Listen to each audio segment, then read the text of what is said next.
eu posso manifestar a próxima namorada do meu namorado.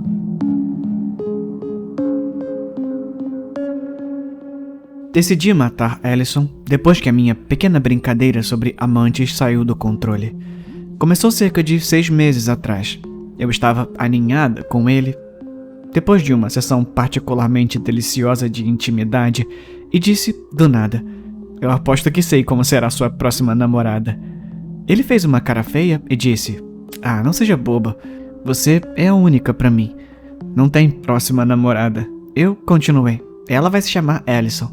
Tem um diploma de bacharelado em cinesiologia e faz consultoria. E será muito mais magra do que eu e correrá maratonas por diversão." De alguma forma, eu conseguia vê-la claramente na minha cabeça. "Para de ser tão boba," riu o meu querido Tom. "Como você inventa essas bobagens? E além do mais, eu nunca dormiria com outra mulher. Pelo menos não chamada Ellison." Passamos para outras coisas mais envolventes para aquela noite. Mas Ellison nunca desapareceu completamente. De vez em quando, antes que eu percebesse, eu dizia algo como: "Aposto que a Ellison é vegana." Se estivéssemos devorando algum fast food, ou se passássemos um domingo preguiçoso, eu diria: "Acho que a Ellison te levaria para uma boa corrida agora, antes de pegar o segundo pacote de batatas." E então, algumas semanas atrás, Tom começou a mencioná-la. Quero dizer, sua nova colega, Ellison, que eu manifestei. Levou um tempo para eu entender que a Ellison, que Tom começou casualmente a mencionar, era uma nova colega de trabalho, e não, de fato, a mulher magra e vegana que eu havia criado como uma piada. E Tom não percebeu. "A Ellison está organizando um evento de arrecadação de fundos no escritório. Estamos treinando para correr uma meia maratona." Ele anunciou outro dia, animado. Por que ele estava tão feliz com isso? Então ele começou a acordar cedo e sair para treinar para a maratona com Ellison. Claro, Ellison e outros relaxa, segundo ele. Sempre às 6:30 da manhã. E foi quando eu decidi matar Ellison. Foi bastante fácil para mim encontrar o endereço dela, dado o supremo descaso de Tom com a segurança de seu laptop de trabalho quando está em casa. Como Ellison corria o tempo todo, ficou evidente que um atropelamento em algum parque tranquilo seria o melhor método para me livrar dela. Depois de atropelá-la, saí e dei uma boa olhada em seu rosto. Foi realmente assustador o quanto ela se parecia exatamente com a Ellison que eu havia imaginado. Naquela noite, nossa relação foi especialmente maravilhosa, pois senti o peso de Ellison sendo retirado de nossos ombros, meus ombros. Tom, aparentemente, ainda não tinha recebido a notícia de que sua colega de trabalho havia sido morta em um atropelamento. Pelo menos, ele não mencionou nada. Enquanto nos aninhávamos no êxtase pós-sexo, o rosto de uma mulher desconhecida, com cabelos pretos compridos, flutuava em minha mente do nada. E, sem ser provocada por qualquer coisa, abri a boca e disse: "Aposto que sua próxima namorada vai ser daquele tipo cheinha, que curte arte e que usa saias longas de retalhos."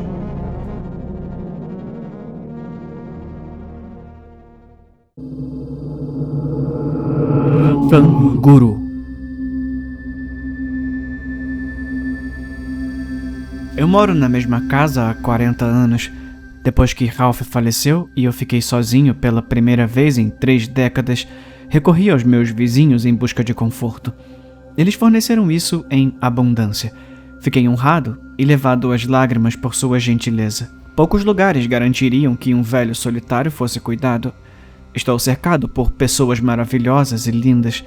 Assumi o papel de auxiliar algumas crianças da vizinhança. Fiquei mais do que feliz em ser a babá. Ralph e eu sempre quisemos adotar, mas isso não era permitido em nosso estado. Então, ter a oportunidade de ser uma figura formadora na vida dessas crianças foi um grande privilégio. Isso me fez sentir como se estivesse tendo outra chance de fazer tudo o que me foi negado. Eu gostaria que Ralph estivesse aqui para participar. Mesmo assim, sei que ele estava assistindo com o mesmo amor e orgulho que expressou todos os dias em que esteve vivo.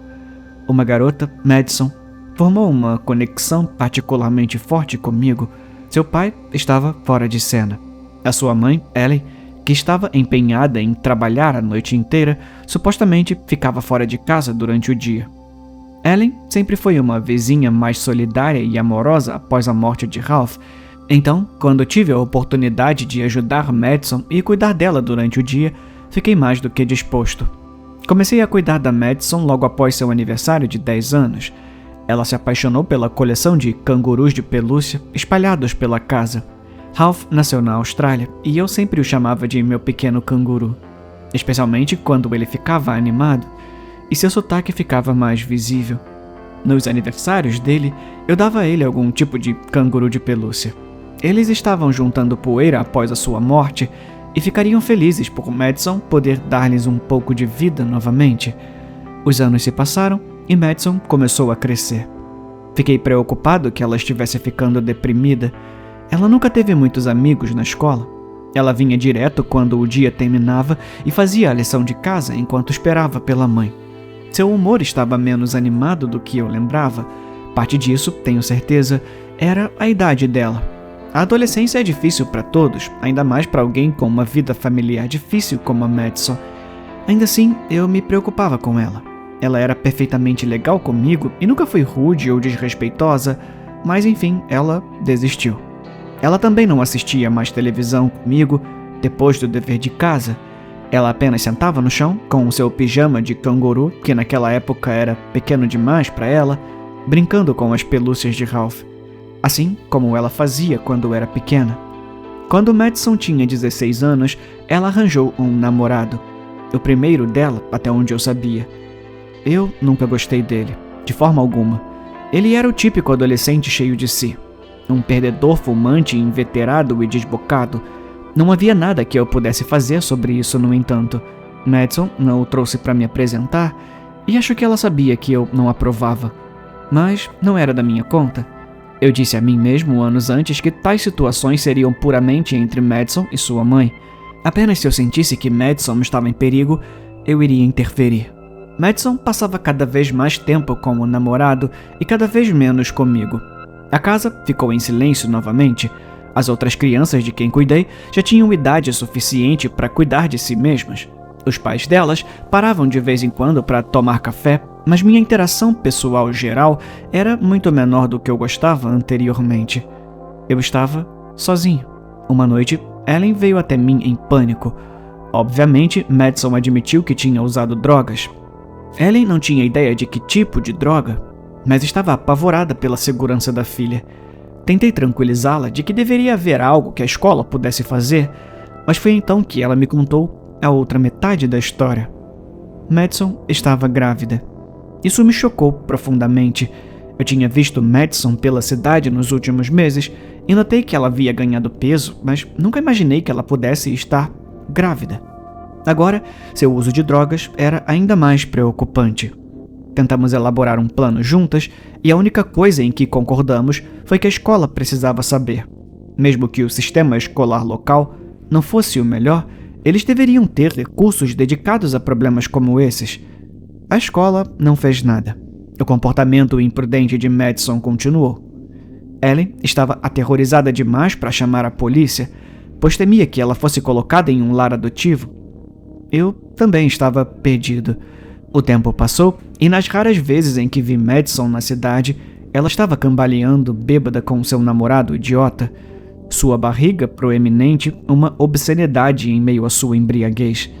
Numa tarde de fevereiro, enquanto saía do supermercado, Madison me avistou do outro lado do estacionamento. Felizmente, ela não estava com seu namorado. Ela correu até mim e me abraçou forte. Parecia não estar bêbada, mas devia estar sob o efeito de algo. Suas pupilas estavam dilatadas e suas palavras estavam arrastadas enquanto dizia o quanto sentia minha falta. Então, ela perguntou se poderia vir mais tarde para ver os cangurus. Eu disse que seria maravilhoso e que sentia falta dela. Por volta das 7 horas, Madison veio até a minha casa. Eu a conduzi rapidamente para dentro. Estava muito frio lá fora e ela parecia doente. Eu podia perceber que ela estava sob efeito de algo. Ela entrou sem dizer oi e foi até a lareira onde estavam os cangurus. Com uma voz infantil e cantarolante, ela conversou com eles. Quando ela tinha 11 anos, eu achava esse tipo de coisa fofo. Agora, no entanto, sabendo que ela estava sob influência de algo que estava envenenando não só ela, mas também o bebê, era muito menos adorável.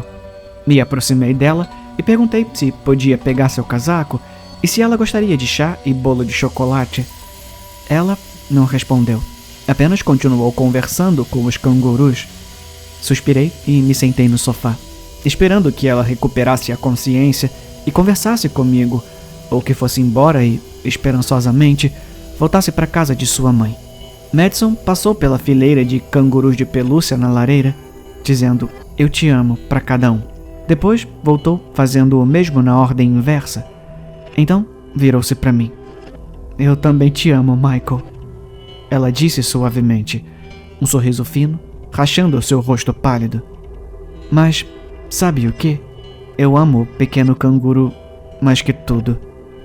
Madison largou seu casaco pesado no chão e eu gritei. O corte aberto tinha sido cavado no topo de sua barriga. A cabeça azul, o peito e o braço direito de seu bebê se destacavam da abertura. "Olha, um pequeno canguru", ela disse fracamente. "Tão bonzinho, o pequeno canguru." Madison tentou pular em minha direção. A cabeça e o braço flácidos da criança balançavam de um lado para o outro com o movimento. Querido pequeno canguru, tão quentinho e seguro em sua bolsa.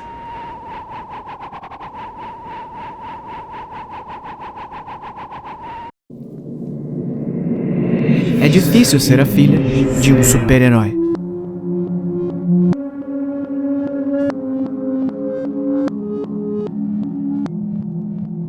Meu pai era um homem incrível, conhecido como um herói para o mundo. Ele usou seus novos poderes para derrubar todos os vilões conhecidos. Papai foi responsável por derrubar o drenador cerebral, impedindo o psicopata de sugar miolos na Times Square. Eu era Millie, filha de Starman, Millie Myers. O plantão ao vivo do Canal 7 estava na minha porta quando cheguei da escola. Você sabia que o seu pai, Starman, conseguiu prender o filho do vilão mundialmente famoso, o Seis Olhos? Seis Olhos ficou famoso por fazer lavagem cerebral no presidente, quase o forçou a detonar uma bomba nuclear.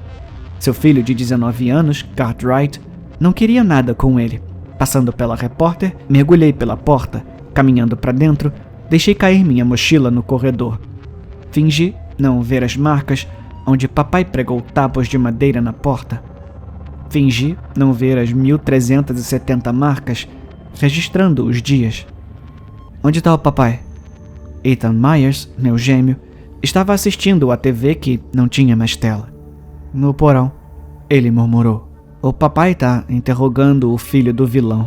Peguei um copo de suco de laranja, tomei um gole rápido e levei a bebida aos lábios do meu irmão. Ele engoliu metade. A mamãe também vai querer, Millie. Fingi não o ouvir, saltando até o porão, ignorando as manchas de sangue escorrendo por cada degrau. Quando entrei no porão, papai já havia aberto a cabeça do menino.